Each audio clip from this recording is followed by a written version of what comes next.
Hello friends, Goa Goa పప్పు నిన్న తెలుసు మీకు అందరికీ. అలాగే వంకాయ పప్పు తెలుసు అండి మీకు ఫ్రెండ్స్.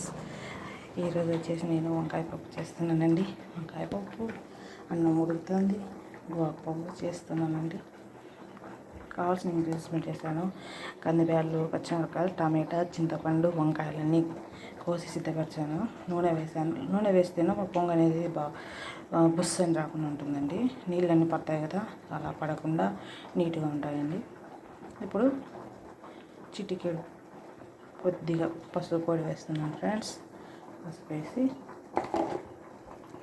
ఇంకా కుక్కర్ మీద పెట్టడమే, అన్నం అవుతుంది ఫ్రెండ్స్.